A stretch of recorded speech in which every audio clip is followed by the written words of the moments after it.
Elevation क्या होता है? इंक्रीज होना, कि बॉइलिंग पॉइंट इंक्रीज हो जाता है। सबसे पहले बेटा बॉइलिंग पॉइंट क्या होता है? बॉइलिंग पॉइंट होता है कि कोई भी जो लिक्विड है वो किस में चेंज हो जाए? गैस में बॉइल हो गए at atmospheric pressure. Atmospheric pressure मतलब जब जो टेम्परेचर है उसका बॉइल होने का वो किसके इक्वल हो जाए? एटमॉस्फेरिक प्रेशर के। हमने पढ़ा था कि सोल्यूट क्या था? Non volatile. सोल्यूट क्या था बेटा? Non volatile. सोल्यूट जब नॉन वोलेटाइल था तो क्या हो गया था? वेपर प्रेशर घट गया था, लोअरिंग इन वेपर प्रेशर।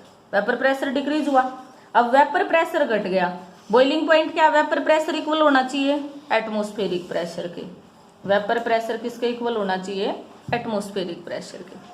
अब वेपर प्रेशर डिक्रीज हुआ है तो उसको एटमॉस्फेरिक प्रेशर के इक्वल ले जाने के लिए हमें क्या करना पड़ेगा? बॉइलिंग पॉइंट को बढ़ाना पड़ेगा। तो इसलिए ये क्या बन गया? बॉइलिंग पॉइंट का क्या हो गया? एलिवेशन। ये क्या है? Elevation in boiling point. क्या लिखोगे? Elevation is boiling, elevation in boiling point if the solute is non volatile then vapour pressure decrease, vapour pressure decrease, so we increase the boiling point to becomes equal to the atmospheric pressure। ये graph हमारा इधर क्या हो गया? Vapour pressure, इधर क्या हो गया? टेम्परेचर। इस पॉइंट पे किसका हो गया? सोलवेंट का, तो सॉल्यूशन का क्या हो जाएगा? इंक्रीज हो जाएगा। क्लियर? ये हमारा बॉइलिंग पॉइंट है सोलवेंट का और ये किसका है? सॉल्यूशन का। तो सोलवेंट से क्या हो गया? ज्यादा हो गया। उसके बाद जब हम इसका डेरिवेशन करें, एलिवेशन इन बॉइलिंग पॉइंट, ये होता है डेल्टा टीबी। डेल्टा टीबी, जो डेल्टा टीबी है किसके इक्वल हो गया? सॉल्यूशन का ज्यादा, हमारा सोलवेंट का क्या है? कम है। तो सॉल्यूशन का मान लो टीबी हो गया, माइनस में T nought B. T nought क्या है? प्योर स्टेट में। ये किसका है? सॉल्यूशन का। दूसरा जो डेल्टा टीबी है वो डायरेक्टली प्रोपोर्शनल होता है मोलेलिटी के। किसके डायरेक्टली प्रोपोर्शनल होता है? मोलेलिटी के। तो डेल्टा टीबी डायरेक्टली प्रोपोर्शनल का साइन हटा के हम क्या लगा देंगे? केबी इनटू में M. Here KB is the molal elevation constant. Molal elevation constant. Clear? अब डेफिनेशन हमारी आती है, अच्छा यहां से अगर हमें मोलिकुलर मास निकालना हो, क्या निकालना हो? Molecular mass. तो डेल्टा टीबी किसके इक्वल था? केबी इंटू एम। एम किसके इक्वल थी हमारी? Molality. Number of moles of solute dissolve in पर लीटर ना divided by mass of solvent in KG. Mass of solvent in KG. तो क्या बन गया? N2 किसके इक्वल हो गया? W2 bye M2। Mass of solvent क्या होता है? 1। ये क्या बन गया? W1। नंबर ऑफ मोल्स किसके इक्वल होते हैं? गिवन मास अपॉन में मोलिकुलर मास, और गिवन मास फिर हमें किसका चाहिए? सोलवेंट का। तो W2 बाय M2 इंटू में W1। ये किसकी वैल्यू आ गई? मोलेलिटी की। यहां पुट कर दें हम मोलेलिटी की जगह पे delta TB equal to KB into क्या आया? W2 बाय M2 इंटू में W1। हमें किसकी वैल्यू चाहिए? M2 की। मोलिकुलर मास निकालना ऊपर वाला as it is. KB into में W2 अपोन में इसको नीचे ले आऊं, डेल्टा टीबी मल्टीप्लाई में W1। ये आ गया हमारा मोलिकुलर मास। अब ये डेल्टा टीबी किसके डायरेक्टली प्रोपोर्शनल हो गया? नंबर ऑफ मोल्स के। Hence it is a colligative property. Here delta TB directly proportional to M, और एम क्या है? N2 by W1। तो delta TB directly proportional to N2। N2 क्या? हमारे number of moles of solute. और हमने colligative property भी क्या पढ़ी थी? Which depends on the number of moles of solute. Hence it is ए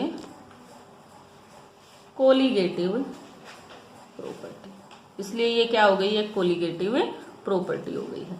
अब डेफिनेशन आती है मोलल एलिवेशन कांस्टेंट की, कि what is molal elevation constant. इसको हम कहते हैं एब्यूलोस्कोपिक कांस्टेंट भी, एब्यूलोस्कोपिक कांस्टेंट। क्लियर? क्या है ये? डेल्टा टीबी हमने इक्वल पढ़ा के बी इंटू में एम। के बी क्या है? Molal elevation constant. अगर मैं m को 1 पुट कर दूं, m क्या हो जाए 1, तो डेल्टा टीबी किसके इक्वल हो जाएगा? केबी के। ये क्या है? Molal elevation constant. क्या डेफिनेशन लिखोगे? Molal elevation constant may be defined as, ये क्या है? Elevation in boiling point. Condition क्या लगाई? When molality taken as unit. Clear? देखो रिपीट कर रही हूं, molal elevation constant may be defined as the elevation in boiling point when molality taken as 1। Clear यहां तक? ये था हमारा एलिवेशन इन बॉइलिंग पॉइंट। इस पे न्यूमेरिकल है, डायरेक्ट इस फॉर्मूले में पुट होंगे। ठीक है?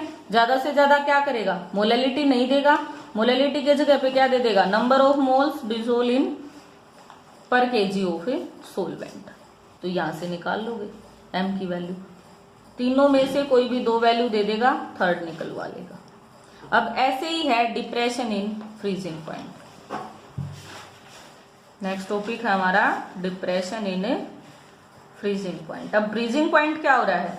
डिक्रीज हो रहा है। हमने पढ़ा कि वेपर प्रेशर इक्वल करने के लिए एटमॉस्फेरिक प्रेशर के हमें जो बॉइलिंग पॉइंट है वो बढ़ाना पड़ा। बॉइलिंग पॉइंट बढ़ गया तो ऑटोमेटिक क्या हो गया? फ्रीजिंग पॉइंट डिक्रीज हो गया। डिप्रेशन इन फ्रीजिंग पॉइंट होता है delta T F.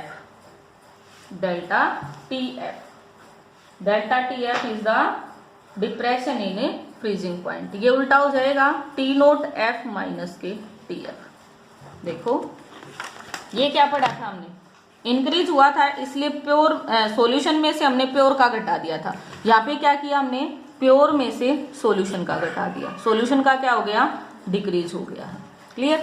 Same delta T F directly proportional हो जाएगा मोलेलिटी के freezing point. This is the freezing point. अब delta T F equal to K B into M, directly proportional K F, sorry K F क्या है? Molal depression constant. K B क्या था हमारा? Molal elevation constant. ये क्या हमारा? Molal depression constant. Same इसी की तरह अगर हम मोलल डिप्रेशन कांस्टेंट की डेफिनेशन लिखे तो हमें m को क्या पुट करना पड़ेगा? 1।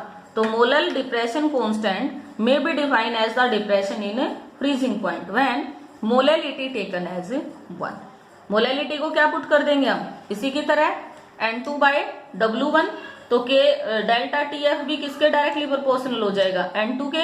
ये एक कोलिगेटिव प्रॉपर्टी भी प्रूव हो जाएगी। Same as it is derivation है, सिर्फ क्या फर्क है? इसमें प्योर में से सॉल्यूशन का घटाना है, जबकि जो बॉइलिंग था डेल्टा टीबी उसमें क्या किया था हमने? टीबी में से प्योर का घटा दिया था, क्योंकि वो इंक्रीज हो रहा था, ये क्या हो रहा है? डिक्रीज। अब है इसकी application depression in freezing point की।